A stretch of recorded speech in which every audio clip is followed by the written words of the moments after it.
কাছের মানুষের অবিচার, স্কুলে ধর্ম নিয়ে হেনস্থা কিংবা ধরুন সোশ্যাল মিডিয়া স্ক্রলে ঘণ্টার পর ঘণ্টা হারিয়ে যাওয়া, এই একবিংশ শতাব্দীতে তরুণদের মানসিক স্বাস্থ্যের ওপর চাপগুলো যেন বেড়েই চলেছে। একদম। আর এই সমস্যাগুলো থেকে বেরোনোর পথ কি হতে পারে? ঠিক এই নিয়ে আজ আমরা কথা বলবো। আমাদের হাতে আছে দিস উইক উইথ হুজুর নামের একটি ইউটিউব অনুষ্ঠানের প্রতিলিপি। এখানে মার্কিন যুক্তরাষ্ট্রের কিছু আহমদিয়া মুসলিম যুবক তাদের আধ্যাত্মিক নেতা হজরত খলিফাতুল মাসিহকে এই ধরনেরই কিছু প্রশ্ন করেছিলেন। হ্যাঁ, আর আমাদের আজকের আলোচনার উদ্দেশ্য কিন্তু শুধুই প্রশ্নোত্তর পর্বের একটা সারাংশ তুলে ধরা নয়। আমরা এর গভীরে গিয়ে বোঝার চেষ্টা করব যে এই পরামর্শগুলোর পেছনের দর্শনটা আসলে কি। মানে কিভাবে ব্যক্তিগত বিশ্বাস আর মনস্তাত্ত্বিক কৌশলকে একসাথে ব্যবহার করে আজকের এই জটিল চ্যালেঞ্জগুলো মোকাবেলা করা যায়। ঠিক তাই। একটা ফ্রেমওয়ার্ক দাঁড় করানোর চেষ্টা আর কি। দারুণ। তাহলে চলুন একেবারে প্রথম প্রশ্নটা দিয়েই শুরু করি, যেটা আমার মনে হয় প্রায় সবার জীবনের কোনো না কোনো পর্যায়ে প্রাসঙ্গিক। নিকটাত্মীয় বা খুব কাছের মানুষের কাছ থেকে যখন অবিচার বা মানসিক চাপের শিকার হতে হয়, তখন কি করা উচিত? এর উত্তরে মানে প্রতিলিপিতে একটি ত্রিস্তরীয় সমাধানের কথা বলা হয়েছে। প্রথম ধাপটি হল আধ্যাত্মিক। আধ্যাত্মিক। হ্যাঁ, যারা কষ্ট দিচ্ছে তাদের শুভবুদ্ধির জন্য এবং নিজের মানসিক স্থিরতা ধরে রাখার জন্য দোয়া করা। এখানে আমি একটু থামতে চাই। এটা তো খুব আধ্যাত্মিক একটা সমাধান, কিন্তু যে মানুষটা তীব্র মানসিক কষ্টে আছে তার তাৎক্ষণিক আবেগের জন্য শুধু দোয়া করাটা কি যথেষ্ট? তার তো হয়তো চিৎকার করে প্রতিবাদ করতে ইচ্ছা করছে। খুব ভালো প্রশ্ন। আর ঠিক এই কারণেই এটি ৩ ধাপের সমাধানের মাত্র প্রথম ধাপ। এর একটা মনস্তাত্ত্বিক উদ্দেশ্য আছে। সেটা কি? উদ্দেশ্যটা হলো নিজের আবেগের নিয়ন্ত্রণটা অন্যের হাতে তুলে না দেওয়া। যখন আমরা অন্যের আচরণের প্রতিক্রিয়ার সঙ্গে সঙ্গে রেগে যাই, তখন নিয়ন্ত্রণটা তো আমাদের হাতে থাকে না। আচ্ছা। দোয়া বা প্রার্থনা এখানে একটা পজ বাটনের মতো কাজ করে, যা আমাদের তাৎক্ষণিক প্রতিক্রিয়া না দেখিয়ে পরিস্থিতিটা একটু ঠান্ডা মাথায় ভাবার সুযোগ করে দেয়। ও আচ্ছা, তার মানে ভেতরে স্থিরতাটা ধরে রাখার জন্য এটা একটা টুল। ইন্টারেস্টিং। এর পরের ধাপটা কি? দ্বিতীয় ধাপটি হলো ব্যবহারিক, মানে প্র্যাকটিক্যাল। সরাসরি কথা বলা। কমিউনিকেশন। একদম। তাদের কাছে গিয়ে জানতে চাওয়া যে কেন তারা এমনটা করছে। এখানে উদ্দেশ্য ঝগড়া করা নয়, বরং তাদের দৃষ্টিকোণটা বোঝা। আর তৃতীয় ধাপটা হলো নিজের আদর্শিক ভিত্তিটাকে মনে করা। আদর্শিক ব্যক্তি বলতে? উৎসে কুরআনের আয়াত আর নবীর সাল্লাল্লাহু আলাইহাসাল্লাম এর হাদিসের কথা বলা হয়েছে, যেখানে বিশ্বাসীদের পরস্পরের ভাই বলা হয়েছে আর তাদের মধ্যে সম্প্রীতি ও দয়ার কথা বলা হয়েছে। অর্থাৎ নিজের ক্রোধকে প্রশ্রয় না দিয়ে সম্পর্কটা ঠিক করার ওপর জোর দেওয়া। তার মানে আধ্যাত্মিক শক্তি, সরাসরি সংবাদ এবং আদর্শিক স্মরণ, এই তিনটিকে মিলিয়ে একটা পূর্ণাঙ্গ সমাধান। বেশ। এবার আরেকটা সংবেদনশীল বিষয়ে আসি, যা অনেক তরুণ-তরুণীকেই মোকাবেলা করতে হয়। স্কুলে বা কলেজে ধর্ম পরিচয়ের কারণে হেনস্থা বা বুলিং। হ্যাঁ, ঠিক তাই। হ্যাঁ, এবং এই পরিস্থিতি মোকাবেলার জন্য একটি বহুমাত্রিক কৌশলের কথা বলা হয়েছে। প্রথমত, বিতর্কে না গিয়ে বুঝিয়ে বলা। যেমন? যেমন, কেউ যদি সন্ত্রাসী কার্যকলাপের সাথে ইসলামকে জড়ায়, তখন তাকে বলা যে কিছু মানুষের ব্যক্তিগত কাজ ইসলামের প্রকৃত শিক্ষার প্রতিফলন নয়। ইসলাম তো ভালোবাসা ও মমতার কথা বলে। কিন্তু বাস্তবে একজন কিশোরের পক্ষে এতটা স্থির থেকে এই ধরনের উত্তর দেওয়া কি সম্ভব? আবেগ তো তখন নিয়ন্ত্রণের বাইরে থাকে। আর যে বুলি করছে সে তো যুক্তি শোনার জন্য প্রস্তুত থাকে না, তাই না? একদম ঠিক। আর সেজন্যই দ্বিতীয় কৌশলটা আরও বেশি মনস্তাত্ত্বিক। আক্রমণাত্মক না হয়ে কোমলভাবে পাল্টা প্রশ্ন করা। পাল্টা প্রশ্ন? সেটা কেমন? যেমন, যে হেনস্থা করছে তাকে জিজ্ঞেস করা, তুমি যে আমাকে কষ্ট দিচ্ছ, এটা কি কোনো ভালো কাজ? আচ্ছা, তোমার এই আচরণের জন্য আমি কি সব খ্রিস্টান বা সব নাস্তিকদের খারাপ বলবো? বাহ! এই প্রশ্নটা তো তাকে ডিফেন্সিভ করে না, বরং তাকে তার নিজের কাজের দিকে তাকাতে বাধ্য করে। এটা আক্রমণ না, এটা এক ধরনের আয়না দেখানো। ঠিক। আলোচনার মোড়টাই ঘুরিয়ে দেয়। আর এরপর কোরআনের একটি নীতির কথা মনে করিয়ে দেওয়া হয়েছে, যেখানে অন্যের উপাস্যদের গালি দিতে নিষেধ করা হয়েছে। কারণটা খুব যৌক্তিক। এর জবাবে তারাও সৃষ্টিকর্তাকে গালি দিতে পারে। একদম। যা আরও বড় সংঘাত তৈরি করবে। আর সর্বশেষ উপায় হিসেবে বলা হয়েছে, যারা নির্লজ্জ এবং কোনোভাবেই কথা শুনবে না তাদের উপেক্ষা করা, তবে ভয় পেয়ে নয়, আত্মবিশ্বাসের সাথে। আর এর পাশাপাশি ইসলামের ইতিবাচক দিকগুলো নিজের আচরণের মাধ্যমে তুলে ধরা। এই যে ব্যক্তিগত জীবনে বিশ্বাসের শক্তি আর শুদ্ধতার কথা আমরা শুনলাম, আলোচনাটা এরপর আরও একটু ব্যক্তিগত দিকে মোড় নেয়। অনুষ্ঠানের সঞ্চালক হুজুরকে তার দাদি হজরত বু জৈনব সাহিবা রা এর স্মৃতি সম্পর্কে প্রশ্ন করেন। এই স্মৃতিচারণ থেকে আমরা ঠিক কি জানতে পারি? এই স্মৃতিচারণ থেকে তার দাদির কয়েকটি অসাধারণ গুণের কথা জানা যায়, যা আসলে আগের আলোচনার বিষয়গুলোরই একটি জীবন্ত উদাহরণ। আচ্ছা, তাই নাকি? হ্যাঁ, আর তার দোয়াই থাকত শুধু ৩টি কথা: আল্লাহ রহম করুন, আল্লাহ ফজল করুন, আল্লাহ মঙ্গল করুন। অর্থাৎ নিজের জন্য কিচ্ছু না চেয়ে কেবল আল্লাহর করুণা ও মঙ্গল কামনা। তার মানে তার বিশ্বাসটা ছিল খুব সরল এবং সার্বজনীন। একদম। আর শিশুদের প্রতি তার ভালোবাসা ছিল অফুরন্ত। এই স্মৃতিচারণের মাধ্যমে আসলে দেখানো হয়েছে যে বড় বড় তত্ত্বকথা নয়, বরং সাধারণ জীবনে এই ছোট ছোট গুণগুলোই একজন মানুষের আধ্যাত্মিক গভীরতা তৈরি করে। এই যে ব্যক্তিগত এবং ভেতরের বিশ্বাসের কথা হলো, সেই বিশ্বাসেরই একটি সামাজিক বা প্রকাশ্য রূপ হলো বিভিন্ন প্রথা বা উদযাপন। আর এখান থেকে প্রশ্ন আসে ঈদে মিলাদুন্নবী নিয়ে। হ্যাঁ, অর্থাৎ নবীর সাল্লাল্লাহু আলাইহি সাল্লামের জন্মদিন উদযাপন করা নিয়ে।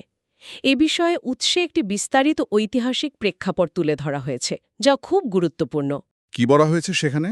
বলা হয়েছে, ইসলামের প্রাথমিক যুগে সাহাবি বা খোলাফায়ে রাশিদিনের সময়ে এ প্রথাটি ছিলই না। এর প্রচলন হয় অনেক পরে, হুম।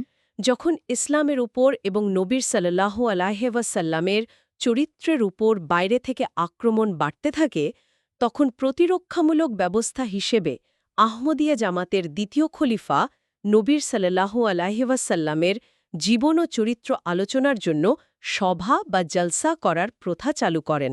তার মানে এর মূল উদ্দেশ্যটা ছিল প্রতিরক্ষামূলক এবং শিক্ষামূলক, নিছক জন্মদিনের উৎসব নয়। ঠিক ধরেছেন। উদ্দেশ্য ছিল নবীর সাল্লাল্লাহু আলাইহি ওয়াসাল্লামের জীবন ও আদর্শ নিয়ে সারা বছর আলোচনা করা, শুধু একটি বিশেষ দিনে নয়। কিন্তু পরবর্তীতে অন্য মুসলমানরা এটিকে জন্মদিনের উৎসবে পরিণত করে। হুম।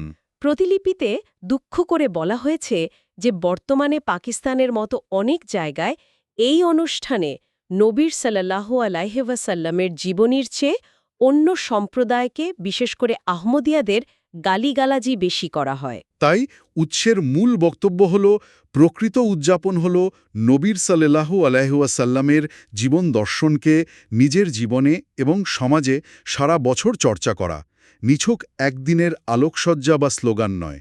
ঠিক। চলুন এবার একটু বড় পরিসরে তাকাই। আধুনিক বিশ্বের কিছু বড় চ্যালেঞ্জ নিয়ে করা প্রশ্নগুলোর দিকে নজর দেয়া যাক। রাজনৈতিক মেরুকরণের এই যুগে, বিশেষ করে পশ্চিমা দেশগুলোতে, জনপ্রতিনিধি হতে ইচ্ছুক আহমদী তরুণদের জন্য কি পরামর্শ দেয়া হয়েছে? এখানে বলা হয়েছে যে কিছু ডানপন্থী দলের নীতি ইসলাম বিরোধী মনোভাবাপন্ন। তবে এর মোকাবেলায় রাজনৈতিক বিতর্কে না জড়িয়ে ইসলামের প্রকৃত শিক্ষা তুলে ধরার ওপর জোর দেওয়া হয়েছে। কিন্তু এখানে যে বলা হচ্ছে ডানপন্থী দলগুলো ইসলাম বিরোধী, এটা কি একটা অতি সরলীকরণ নয়? তাদের নীতির পেছনে তো অর্থনৈতিক বা জাতীয়তাবাদী যুক্তিও থাকতে পারে। অবশ্যই থাকতে পারে। তবে উৎসের দৃষ্টিকোণ থেকে যখন অভিবাসন নীতিগুলো নির্দিষ্ট কোনো ধর্ম বা বর্ণের মানুষকে লক্ষ্য করে তৈরি হয়, তখন তাকে ইসলাম বিরোধী এজেন্ডা হিসেবেই দেখা হচ্ছে। আচ্ছা। যেমন বলা হয়েছে, যারা দেশের আইন মানে না তাদের সরানো যেতেই পারে, কিন্তু যারা ডাক্তার বা ইঞ্জিনিয়ার হিসেবে দেশের অর্থনীতিতে অবদান রাখছে তাদের কেন সরানো হবে? পয়েন্ট। শুধু সামাজিক সুবিধার ওপর নির্ভর করে, যা স্থানীয়দের মধ্যে বিরূপ মনোভাব তৈরি করে। তার মানে সমস্যাটা একপাক্ষিক নয়। একদমই না। মূল পরামর্শটা হলো বিতর্কে না গিয়ে দেশের প্রতি ভালোবাসা ঈমানের অঙ্গ, ইসলামের এই শিক্ষাটিকে সামনে আনা এবং নিজেদের কাজের মাধ্যমে দেশের প্রতি অবদান রাখা। এই আলোচনার সূত্র ধরেই আরেকটি গুরুত্বপূর্ণ বিষয় উঠে আসে, যা প্রায় প্রতিটি পরিবারকে ভাবাচ্ছে: শিশুদের স্ক্রিন টাইম এবং সোশ্যাল মিডিয়া। হ্যাঁ, এ বিষয়ে খুব স্পষ্টভাবে বলা হয়েছে যে মোবাইল বা আইপ্যাডের অতিরিক্ত ব্যবহার শিশুদের দৃষ্টিশক্তি এবং মানসিক বিকাশে নেতিবাচক প্রভাব ফেলে। তবে সাথে একটা উভয় সংকটের কথাও স্বীকার করা হয়েছে। যে আজকাল স্কুলেই হোমওয়ার্ক বা প্রজেক্টের জন্য আইপ্যাড ব্যবহার করতে বলা হয়। ঠিক তাই। আমি এই বিষয়টা নিয়ে ভাবছিলাম, আজকালকার বাচ্চারা তো স্কুলেই ডিভাইস ব্যবহার করতে শিখছে। সেক্ষেত্রে বাবা মায়েরা ঠিক কিভাবে স্ক্রিন টাইম দিনে 1 ঘন্টায় সীমাবদ্ধ রাখবেন? এটা তো প্রায় অসম্ভব শোনায়। এটা নিঃসন্দেহে কঠিন, তবে এখানে জোর দেওয়া হয়েছে সচেতনতা তৈরির ওপর। প্রতিলিপিতে উল্লেখ করা হয়েছে যে পশ্চিমা বিশ্বেও এর ভয়াবহতা নিয়ে আলোচনা বাড়ছে। যেমন অস্ট্রেলিয়ায় ১৫ বছরের কম বয়সীদের জন্য সোশ্যাল মিডিয়ায় কিছু কার্যক্রম নিষিদ্ধ করার কথা ভাবা হচ্ছে। ডেনমার্ক ও যুক্তরাজ্য এ নিয়ে উদ্বেগ বাড়ছে। অভিভাবকদের প্রতি সুনির্দিষ্ট পরামর্শ হল সন্তানদের এর ক্ষতির দিকগুলো বুঝিয়ে বলা এবং যতটা সম্ভব এর ব্যবহার সীমিত রাখা। এটা একটা লড়াই, কিন্তু সন্তানের দীর্ঘমেয়াদী মঙ্গলের জন্য এই লড়াইটা চালিয়ে যেতে বলা হয়েছে। ঠিক। শিশুদের কথা তো হলো, কিন্তু প্রাপ্তবয়স্কদের কি হবে? আমাদের নিজেদের সোশ্যাল মিডিয়া আসক্তি নিয়েও তো প্রশ্ন উঠেছিল। হ্যাঁ, এবং এর উত্তরে একটি চমৎকার পাঞ্জাবি প্রবাদের উল্লেখ করা হয়। প্রবাদটি হল, ঘুমন্ত মানুষকে জাগানো যায়, কিন্তু যে জেগেও থেকে ঘুমের ভান করে তাকে জাগানো যায় না। এর মানে হলো, আমরা আসলে জানি যে এটা ক্ষতিকর, কিন্তু তারপরও ছাড়তে চাই না। একদম। আমরা সবাই জানি যে ঘন্টার পর ঘন্টা স্ক্রল করাটা সময়ের অপচয়, তবুও করি। এর থেকে বাঁচার উপায় হিসেবে ইচ্ছার শক্তি এবং আধ্যাত্মিক চর্চার কথা বলা হয়েছে, যেমন আল্লাহর কাছে ক্ষমা প্রার্থনা করা বা ইস্তেগফার করা। এখন শুনতে এটা শুধু ধর্মীয় মনে হতে পারে, কিন্তু এর একটি গভীর মনস্তাত্ত্বিক দিক আছে, তাই না? অবশ্যই। ইস্তেগফার করা মানে হল নিজের ভুল স্বীকার করে তা থেকে বিরত থাকার জন্য সচেতন প্রচেষ্টা চালানো। এটা এক ধরনের মাইন্ডফুলনেস বা মননশীলতার অনুশীলন। এ বিষয়টা আরেকটু ব্যাখ্যা করবেন। মাইন্ডফুলনেসের সাথে সম্পর্কটা কি? দেখুন, আধুনিক মনোবিজ্ঞান বলে যে সোশ্যাল মিডিয়ার অ্যালগোরিদম আমাদের মস্তিষ্কের ডোপামিন চক্রকে ব্যবহার করে আসক্তি তৈরি করে। প্রতিটা লাইক বা কমেন্টে আমরা একটা ক্ষণিকের আনন্দ পাই, যা আমাদের আরও বেশি চাইতে উৎসাহিত করে। একটা চক্রের মতো। ঠিক, ইচ্ছা শক্তি দিয়ে এই চক্র ভাঙা প্রায় অসম্ভব। এখানে ইস্তেগফারের মতো আধ্যাত্মিক চর্চা কাজে আসে। এটি আমাদের তাৎক্ষণিক আবেগের বশবর্তী না হয়ে একটু থেমে দীর্ঘমেয়াদী লক্ষ্য নিয়ে ভাবার সুযোগ করে দেয়। এটা ডোপামিনের প্রভাবকে কিছুটা হলেও প্রতিহত করতে সাহায্য করে। অ্যালগোরিদমের ফাঁদের কথাও তো বলা হয়েছিল, তাই না? হ্যাঁ, এবং এটা খুব গুরুত্বপূর্ণ একটি দিক। বলা হয়েছে, হয়তো আপনি একটি ভালো ভিডিও দেখতে ইউটিউবে গেলেন, কিন্তু অ্যালগোরিদম আপনাকে নিচে এমন সব অপ্রয়োজনীয় বা অনেক সময় অশ্লীল কন্টেন্ট দেখাবে যা আপনার মূল উদ্দেশ্য থেকে আপনাকে সরিয়ে দেবে। আর সবশেষে পারিবারিক সম্পর্কের উপর এর ক্ষতিকর প্রভাবের কথা বলা হয়েছে। একদম। বাবা মা যদি সন্তানের সামনে আদর্শ স্থাপন না করেন, সারাক্ষণ নিজেরা ফোনেই ব্যস্ত থাকেন, তাহলে সন্তানরাও তো তাই শিখবে। পারিবারিক বন্ধনটাই নষ্ট হয়ে যাবে। অনুষ্ঠানের শেষের দিকে প্রশ্নগুলো ছিল বিশ্বাসকে কিভাবে আরও দৃঢ় এবং কার্যকরী করা যায় তা নিয়ে। একজন জানতে চেয়েছিল তার দোয়া কবুল হচ্ছে কিনা তা সে কিভাবে বুঝবে। এখানে প্রথমে একটি শর্তের কথা বলা হয়েছে, দোয়া কবুল হওয়ার জন্য আগে আল্লাহর নির্দেশগুলো মানতে হবে। বিশেষ করে ৫ ওয়াক্ত নামাজ সময় মতো আদায় করতে হবে। আচ্ছা, তারপর? এরপর আসে চেষ্টার প্রসঙ্গ। বক্তা নিজের ছাত্রজীবনের একটি ঘটনা বলেন, যেখানে তিনি একটি পরীক্ষায় ফেল করবেন ভেবে কয়েক মাস ধরে কেঁদে দোয়া করেছিলেন, কিন্তু এর পাশাপাশি কঠোর পরিশ্রমও করেছিলেন। মানে দোয়া এবং চেষ্টা দুটোই একসাথে? হ্যাঁ, শেষে তিনি গ্রেস মার্ক পেয়ে পাশ করেন। মূল বার্তাটা হল কঠোর পরিশ্রম এবং দোয়া দুটোই একসাথে চলতে হবে। শুধু চাইলেই হবে না, পাওয়ার জন্য নিজের সর্বোচ্চ চেষ্টাও করতে হবে। আর বিশ্বাসকে শক্তিশালী করার উপায় হিসেবে কি বলা হয়েছে? এটা তো অনেকেরই প্রশ্ন। এখানে কয়েকটি স্পষ্ট পথের কথা বলা হয়েছে। প্রথমত, আল্লাহর কাছেই বিশ্বাস বাড়ানোর জন্য দোয়া করা, যেমনটি সূরা ফাতিহাতে শেখানো হয়েছে, আমাদের সরল পথে পরিচালিত করো। দ্বিতীয়ত, ৫ ওয়াক্ত নামাজ নিয়মিত পড়া, যা সৃষ্টির সাথে একটি দৈনিক সংযোগ স্থাপন করে। তৃতীয়ত, কোরআন বুঝে পড়া, যাতে আল্লাহর নির্দেশগুলো শুধু তোতা পাখির মতো না বলে তার পেছনের যুক্তি ও প্রজ্ঞা বোঝা যায়। আর চতুর্থত, ধর্মীয় জ্ঞানার্জন করা। হ্যাঁ, এবং এক্ষেত্রে বিশেষভাবে এসেন্স অফ ইসলাম নামক একটি বই পড়ার কথা উল্লেখ করা হয়েছে। এই বইটির বিশেষত্ব হল এটি শুধু নিয়মকানুন না শিখিয়ে বিশ্বাসের পেছনের কেনর উত্তর খুঁজে পেতে সাহায্য করে। অর্থাৎ জ্ঞান ও প্রার্থনার সমন্বয়ে বিশ্বাস দৃঢ় হয়। ঠিক। আজকের এই দীর্ঘ আলোচনা থেকে একটা বিষয় খুব পরিষ্কার। ব্যক্তিগত দ্বন্দ্ব থেকে শুরু করে রাজনৈতিক মেরুকরণ বা ডিজিটাল আসক্তি, প্রতিটি আধুনিক চ্যালেঞ্জের মোকাবেলায় একটি নির্দিষ্ট আধ্যাত্মিক দৃষ্টিকোণ থেকে বাস্তবসম্মত পরামর্শ দেওয়া হয়েছে। আর সবকিছুর মূলে রয়েছে তিনটি জিনিস: দোয়া, প্রচেষ্টা এবং জ্ঞান। ঠিক তাই। এই উৎসের মূল বৈশিষ্ট্য হল এটি শুধু তাত্ত্বিক কথা বলে না, বরং সমস্যা সমাধানের জন্য একটি কাঠামো দেয়। যেমন অনুষ্ঠানের শেষে একটি শুক্রবারের খুতবার সারাংশে বলা হয়েছিল যে ইসলামের বার্তা তরবারি দিয়ে নয়, বরং প্রজ্ঞা বা উইজডম দিয়ে ছড়াতে হবে। এই কথাটা আজকের পুরো আলোচনার মূল সুরটাকে ধরে ফেলে। প্রতিটি সমস্যার সমাধানেই শক্তি বা ক্রোধের বদলে প্রজ্ঞা, ধৈর্য এবং আত্মশুদ্ধির কথা বলা হয়েছে। একদম। তাহলে আজকের পর্বটি শেষ করা যাক একটি চিন্তার খোরাক দিয়ে। এই আলোচনায় আমরা বারবার শুনলাম যে বাইরের জগতের বিদ্বেষ, হেনস্থা বা রাজনৈতিক আক্রমণের জবাবে ক্রোধ বা প্রতিশোধ নয়, বরং শিক্ষা, কোমল ব্যবহার এবং আত্ম-উন্নয়নের মাধ্যমে প্রতিক্রিয়া জানাতে বলা হয়েছে।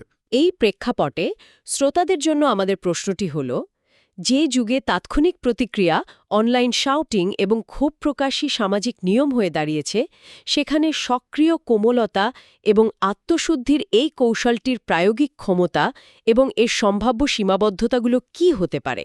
এটা কি দুর্বলতা, নাকি একবিংশ শতাব্দীর সবচেয়ে বড় শক্তি?